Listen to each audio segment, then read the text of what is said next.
Bismillahirrahmanirrahim. Assalamualaikum warahmatullahi wabarakatuh. Selamat pagi anak-anak. Bagaimana kabar kalian hari ini? Mudah-mudahan kalian dan kita semua berada dalam keadaan sehat walafiat. Amin, Allahumma amin. Anak-anakku yang solih dan solihah, bertemu lagi dengan Ibu di pelajaran Pendidikan Agama Islam dan Budi Pekerti. Anak-anakku yang solih dan solihah, sebelum kita belajar, ada baiknya kita berdoa terlebih dahulu. Marilah kita berdoa bersama-sama. Bismillahirrahmanirrahim. Rabbi zidni ilman warzuqni fahman. Amin.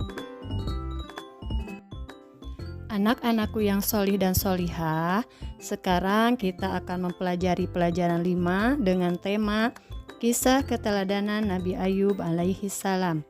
Adapun kompetensi dasar dari pembelajaran ini yaitu 3.16 memahami kisah keteladanan Nabi Ayub alaihi salam dan 4.16 menceritakan kisah keteladanan Nabi Ayub alaihi salam.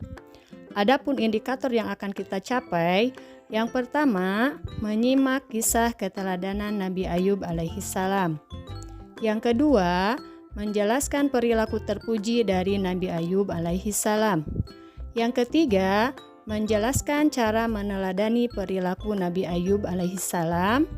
Dan yang keempat, menceritakan kembali kisah Nabi Ayub alaihi salam. Anak-anakku, Nabi Ayub adalah putra Amus bin Tawah bin Rum bin Al-Ais bin Ishak bin Ibrahim alaihissalam. Jadi Nabi Ayub adalah masih keturunan Nabi Ibrahim alaihissalam.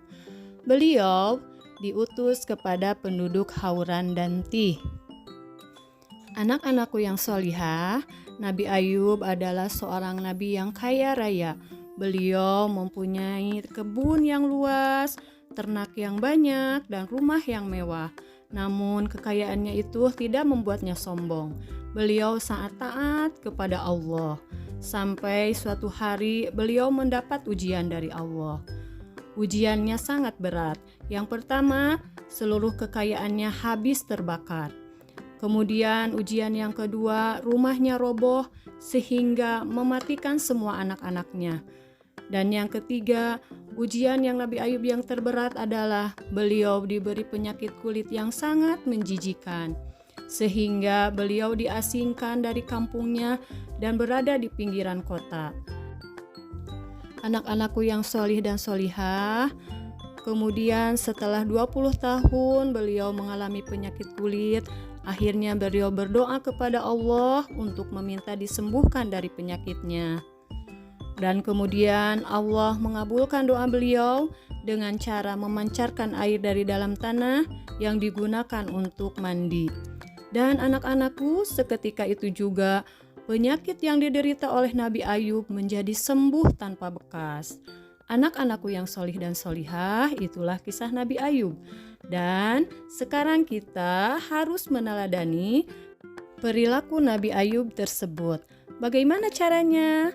Yang pertama, kita harus bersikap sabar ketika kita menerima cobaan atau ujian dari Allah.